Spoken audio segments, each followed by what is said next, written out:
Hi everyone, welcome to our YouTube channel. हमारे नए YouTube channel में आपका स्वागत है। तो बहुत दिनों से मेरे कमेंट सेक्शन में कमेंट आ रहा था कि लैंप हैंडलिंग सर्टिफिकेट आखिर कैसे बनवाएं, पुराना लैंप हैंडलिंग वैलिड है या नहीं है, अगर मैं डिप्लोमा होल्डर हूँ या बीटेक होल्डर हूँ तो मुझे कौन सा लैंप हैंडलिंग बनवाना पड़ेगा। और बनवाना तो पड़ेगा, ये तो मुझे पता चल गया है, लेकिन कैसे बनवाए ये सारा का सारा प्रोसेस बताएंगे। और बहुत ऑनेस्टली मैं आपसे बात करूंगा, आपको पता ही चल गया होगा इस चैनल में वीडियो डालने का मकसद क्या है। सबसे पहले बात करते हैं कि क्या पुराना लैंप हैंडलिंग सर्टिफिकेट वैलिड है। तो इसका आंसर है कि नहीं। पुराना लैंप हैंडलिंग सर्टिफिकेट को लेकर एक नोटिफिकेशन निकाला गया था, जो वैकेंसी है डीजीएमएस का, जो माइनिंग सरदार के लिए और फील्ड वाले जो कैंडिडेट हैं जो अप्लाई कर रहे थे, फील्ड वाले कैंडिडेट, उनको ये बोला गया था कि अगर आपके पास पुराना लैंप हैंडलिंग सर्टिफिकेट है तो आप उससे अप्लाई कर सकते हैं। लेकिन वो एग्जामिनेशन वालों के लिए था, एजम्पशंस वालों के लिए नहीं था। मतलब जो डिप्लोमा कर चुके हैं या बीटेक कर चुके हैं उन लोगों के लिए वो कानून नहीं था। उन लोगों को ऐसा कोई भी नोटिफिकेशन नहीं निकाला गया था कि डिप्लोमा वाले हैं तो पुराना लैंप हैंडलिंग वैलिड है या नहीं है, बीटेक वाले हैं तो पुराना लैंप हैंडलिंग वैलिड है या नहीं है। ग्राउंड लेवल पे अगर बात करें ऑनेस्टी के साथ, तो बहुत से जो कैंडिडेट हैं, जो डिप्लोमा होल्डर हैं, जो बीटेक होल्डर हैं, उन्होंने पुराना लैंप हैंडलिंग के साथ डीजीएमएस में अप्लाई कर दिया था और उन सब का लेटर वापस आ गया। एक लेटर के साथ डीजीएमएस का एक ऑफिशियल लेटर के साथ वापस आ गया है। उसमें ये लिखा गया है कि lamp handling certificate is not valid, यानी उसका एलएच सर्टिफिकेट वैलिड नहीं है। तो अब आप बात करते हैं कि जितने भी कैंडिडेट हैं जो डिप्लोमा कर रहे हैं या कर चुके हैं, बीटेक कर रहे हैं या कर चुके हैं, उन सब के लिए एक अलग से सर्टिफिकेट आएगा लैंप हैंडलिंग का, जिसको कुछ प्रोसीजर है जो मैं बताऊंगा आपको, वो करके आपको लेना पड़ेगा। अगर आप वो सर्टिफिकेट ले लेते हैं तो फिर आपको एग्जामिनेशन नहीं देना पड़ेगा। आप अगर डिप्लोमा वाले हैं, बीटेक वाले हैं तो गैस टेस्टिंग का एग्जामिनेशन नहीं दे सकते हैं। आपको गैस टेस्टिंग का सर्टिफिकेट ऐसे ही मिल जाएगा बिना एग्जाम दिए। तो बात करते हैं एलएच का फॉर्मेट क्या है। तो लैंप हैंडलिंग का फॉर्मेट आप डीजीएमएस का जो ऑफिशियल वेबसाइट है उससे डाउनलोड कर सकते हैं। इसके लिए आप डीजीएमएस फॉर्म से आप फॉर्मेट लिखे सर्च करेंगे, उसके बाद स्क्रॉल डाउन करेंगे नीचे। स्क्रॉल डाउन करने के बाद आपको वहां पे एक थर्ड वाला जो ऑप्शन है, फॉर्मेट वाला ऑप्शन, एप्लीकेशन फॉर्म के नीचे जो फॉर्मेट वाला ऑप्शन है, इसमें थर्ड वाला जो ऑप्शन है उसको आपको क्लिक करना है। ठीक है, pro forma for experience gas testing certificate ऐसे करके लिखा होगा, उसको आपको क्लिक करना है। तो इसको ओपन कीजिएगा तो देखिएगा लास्ट में लिखा होगा कि less than 1 week shall not be consider. इसका मतलब ये हुआ कि 1 वीक से कम अगर आप ट्रेनिंग कर रहे हैं तो आपका वैलिड नहीं है, कम से कम 7 दिन का आपका होना चाहिए।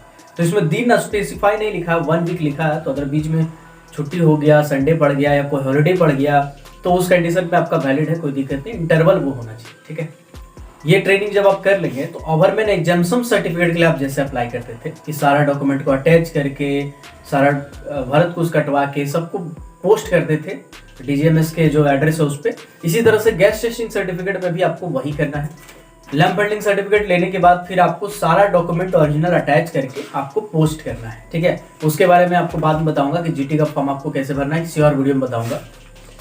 अब बात करते हैं फाइनली, क्योंकि डिप्लोमा वाले और बीटेक वाले हमको लगता है 70%, 60 से 70% कैंडिडेट का ये समस्या है कि उनके पास लैंप हैंडलिंग का सर्टिफिकेट नहीं है, अगर है तो पुराना वाला है।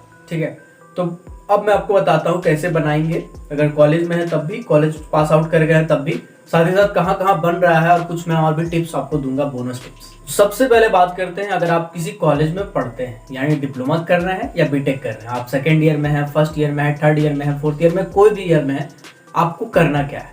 तो आपको कॉलेज से, अपने कॉलेज से जहाँ पे आप पढ़ रहे हैं वहाँ से एक लेटर बनवाना है, जिसको हम लोग बोनाफाइड लेटर भी बोलते हैं। उस लेटर में स्पष्ट ये लिखाना है कि कम से कम 7 दिन का बीटी क्लास हमको दिया जाए, और फिर नीचे एड्रेस करके आपको पूरा डिटेल बताना है कि आपका पूरा बायोडाटा वगैरह। ठीक है, तो ये लेटर भी स्क्रीन पे आ रहा होगा। ठीक है, आप चाहें तो इसको स्क्रीनशॉट ले सकते हैं, या फिर मैं एक काम करूंगा, अपने टेलीग्राम ग्रुप में इस लेटर को पीडीएफ बना के उसमें डाल दूंगा। अगर अभी तक आपने टेलीग्राम ग्रुप को ज्वाइन नहीं किया है तो प्लीज इसी वीडियो के डिस्क्रिप्शन में वो लिंक है, आप जाके टेलीग्राम ग्रुप को जरूर ज्वाइन कीजिए, आपको बहुत बेनिफिट होने वाला है। क्योंकि बहुत से चीज पे मैं वीडियो नहीं बनाता हूँ, टेलीग्राम ग्रुप पे ही बता देता हूँ। ये लेटर लेने के बाद फिर आपको इसके साथ अपना कॉलेज का आईडी अटैच करना पड़ेगा। अगर first year, second year, third year में है तो फिर आधार कार्ड भी अटैच करना पड़ेगा, फोटो लगेगा कुछ। ठीक है, कुछ जेन्युइन से डॉक्यूमेंट लगेंगे, डेट ऑफ बर्थ प्रूफ वाला। तो ये सब करके आप जाके एचआरडी में, यानी ह्यूमन रिसोर्स डेवलपमेंट वाला जो ऑफिस होता है, वहाँ पे जाके अप्लाई करेंगे। कुछ प्रोसीजर होगा, फिर आपका ये धीरे धीरे हो जाएगा। जैसे आप बीटी लेते हैं, वोकेशनल ट्रेनिंग, उसके लिए जैसे अप्लाई करते हैं, बस इसी तरह से इसके लिए भी अप्लाई करना है। अब बात करते हैं जो पास आउट हो चुके हैं उनको क्या करना होगा। क्या उनको कॉलेज से लेटर लेना होगा? नहीं, कोई जरूरत नहीं है आपको कॉलेज से लेटर लेने के लिए। आपको खुद एक लेटर टाइप करवाना है। अगर आप किसी कंपनी में काम करते हैं, फॉर एग्जांपल अगर आप ईसीएल के किसी माइंस में काम करते हैं तो आपका चांदी चांदी है, क्योंकि ईसीएल में अभी लैम्प वेल्डिंग सर्टिफिकेट मिल रहा है। आपको एक एप्लीकेशन लिखना है कि मुझे लैम्प वेल्डिंग सर्टिफिकेट दिया जाए, इसके लिए मुझे ट्रेनिंग प्रोवाइड करवाया जाए, ऐसे करके एक एप्लीकेशन लिखना है। उसको टाइप करवाने के बाद अपने ही कोलियरी से अटेस्टेड करवाते हुए, अगर आप ट्रेनिंग कर रहे हैं तो उसको एचआरटी लेके जाना है। फिर एचआरटी के नीचे का जो प्रोसेस होगा वो आपको वहाँ बता दिया जाएगा। जनरली एचआरटी के बाद एरिया जीएम के पास जाना होता है, जो एरिया में आपको मिला है। फिर वहाँ से आपको बीटीसी भेज दिया जाता है। फिर बीटीसी में आप ट्रेनिंग डायरेक्टली करते हैं। पहला तो ये है। दूसरा तरीका ये है कि अगर आपका ट्रेनिंग वगैरह सब खत्म हो गया, पीडी जो कर रहे थे वो सब खत्म हो गया, तो अब आप क्या करेंगे? या फिर आप बैठे हुए आपको पीडी नहीं मिला है तो आप क्या करेंगे? तो उसका सिंपल सा समाधान यही है कि फिर एक लेटर टाइप करवाना पड़ेगा आपको खुद से कि मुझे वीटी ट्रेनिंग दिया जाए, 7 दिन का जो वोकेशनल ट्रेनिंग होता है लैम्प वेल्डिंग सर्टिफिकेट के लिए, वो आपको दिया जाए। ऐसे करके लेटर टाइप कराइएगा अच्छे से। इसके बाद ये लेटर के साथ साथ अपना जो भी जरूरी दस्तावेज है, आधार कार्ड, 10th का जो डेट ऑफ बर्थ वाला सर्टिफिकेट होता है, साथ ही साथ डिप्लोमा पासिंग का आपके पास क्या क्या प्रमाण है वो सब चीज़ अटैच करेंगे। या अगर ट्रेनिंग खत्म हो चुका है तो उसका एक्सपीरियंस वगैरह सब अटैच करेंगे और कंपनी के एचआरडी ऑफिस में जाके आप जमा करेंगे। ठीक है, तो इसमें डॉक्यूमेंट क्या क्या चाहिए? एक तो लेटर चाहिए, उसके बाद आपका आईडी कार्ड पर मतलब आधार कार्ड चाहिए, फिर आपका डेट ऑफ बर्थ वाला प्रमाण चाहिए, और डिप्लोमा अगर पास किए तो डिप्लोमा का सर्टिफिकेट, अगर बीटेक पास किए हैं तो बीटेक का सर्टिफिकेट, और अगर कहीं ट्रेनिंग कर चुके हैं तो साथ ही साथ वो सब अटैच करके आपको एचआरडी ऑफिस में जाना पड़ेगा। देखो, अब मैं कुछ आपको बोनस टिप्स देता हूँ। बोनस टिप्स ये है कि ये जो सर्टिफिकेट है लैम्प वेल्डिंग सर्टिफिकेट, वो ईसीएल यानी ईस्टर्न कोलफील्ड लिमिटेड, टाटा जो कि धनबाद में है, आपका सिजवा वगैरह है, पता कर लीजिएगा आप। ठीक है, ये 2 जगह पे अभी बन रहा है। साथ ही साथ सीसीएल यानी सेंट्रल कोलफील्ड लिमिटेड के कुछ एरियाज में अभी लैम्प वेल्डिंग सर्टिफिकेट दिया जा रहा है, बनाया जा रहा है क्लास अटेंड करने के बाद। बाकी एससीसीएल यानी सिंगरेनी कोलियरीज कंपनी लिमिटेड और कुछ साउथ तरफ और भी कुछ कंपनी है, वहां पर भी लैम्प वेल्डिंग सर्टिफिकेट दिया जा रहा है। तो अगर आपके पास लैम्प वेल्डिंग सर्टिफिकेट नहीं है तो पूरा का पूरा दस्तावेज कंप्लीट कीजिए और इन ऑफिसेस की तरफ भागिए, आपका बन सकता है, आपका चांसेस है बनने का। लेकिन एक चीज मैं और बता देता हूँ कि ये जो प्रोसीजर है ये लगभग महीने भर का प्रोसीजर है। आपको शायद महीने भर का टाइम लग जाएगा, आपको पता ही है ऑफिशियल काम में थोड़ा टाइम लगता है, तो महीने भर का टाइम आप लेके चलिएगा तो ज़्यादा अच्छा रहेगा। और थोड़ा सा आपको हरासमेंट भी हो सकता है, तो इस चीज़ के लिए आप कमेंट सेक्शन में आके गालियाँ मत दीजिएगा कि यार क्या बताए थे, हमको दौड़ना पड़ रहा है ऐसे वैसे। ये जेन्युइन बात है कि आपको थोड़ा दौड़ना पड़ेगा। रहा बात जीटी कैसे अप्लाई करते हैं, तो इसके लिए मैं उसी चैनल पे ब्लैक डायमंड पे ही मैं बता दूंगा, उसमें कोई बड़ा चीज़ नहीं है। बट कुछ पॉइंट मैं बात करना चाहता था आपसे खुल के, इसलिए मैं इस चैनल पे बना रहा हूँ। और ऐसे बहुत से वीडियोस है, एक माइनिंग इंजीनियर की लाइफ में, एक डिप्लोमा माइनिंग इंजीनियर हो, बीटेक वाले हो, माइनिंग के अगर आप कैंडिडेट हैं तो आपको बहुत सारा लाइफ में समस्या होने वाला है, और उस समस्या के बारे में खुल के इस चैनल में बात करेंगे। ऑनेस्ट रिव्यू मैं अपनी तरफ से दूंगा, जो मेरा पर्सनल एक्सपीरियंस रहा है। और एक चीज, लैम्प वेल्डिंग सर्टिफिकेट अभी का ही सिर्फ प्रॉब्लम नहीं हुआ है, पहले भी एक बार प्रॉब्लम हुआ था।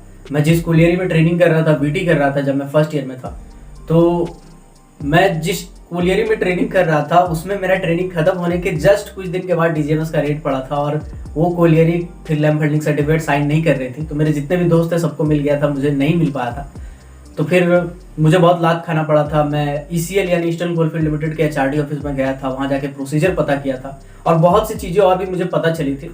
तो उसी टाइम से और उसके बहुत पहले से ही वीटी वाला जो ट्रेनिंग है वो दिया जा रहा है अलग अलग सेंटर्स पे, अलग अलग जो कंपनीज है बहुत पहले से ट्रेनिंग दे रही है।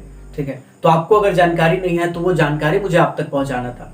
तो आप घबराइएगा नहीं कि नया बार हो गया, पहली बार हो गया, ऐसा नहीं है कि पहली बार आप ट्रेनिंग करने के लिए जा रहे हैं। बहुत पहले से वीटी ट्रेनिंग एलएच के लिए चल रहा है, किया जा रहा है वीटीसी सेंटर में। मैंने भी एलएच का ट्रेनिंग किया था वीटीसी सेंटर में, वहां से मैंने लैम्प वेल्डिंग सर्टिफिकेट लिया था। तो अब भी आपकी बारी है, आप भी जाके ले सकते हैं। बस प्रोसीजर आपको पता होना चाहिए, थोड़ा बहुत इधर उधर प्रोसीजर हो जाएगा, क्योंकि मैं खुद जाके वहाँ देखा नहीं हूँ कि क्या क्या हो रहा है। जो लोगों ने मुझे बताया, जो लोग कर रहे हैं ट्रेनिंग या कर चुके हैं ट्रेनिंग, उन लोगों ने जो जानकारी दी उसके आधार पर मैं ये वीडियो बना रहा हूँ। तो आई होप ये वीडियो आपके लिए हेल्पफुल रहा होगा। अगर ये हेल्पफुल है तो प्लीज इस वीडियो को अपने दोस्तों के साथ जरूर शेयर कीजिएगा, और इस चैनल को सब्सक्राइब जरूर कीजिएगा, क्योंकि इस चैनल पे माइनिंग से रिलेटेड जितनी भी प्रॉब्लम होती है, जिसका मैं जेन्युइन सॉल्यूशन दे सकता हूँ, उसके बारे में जरूर बात करूंगा। तो मिलते हैं अगले वीडियो में, तब तक के लिए जय हिंद।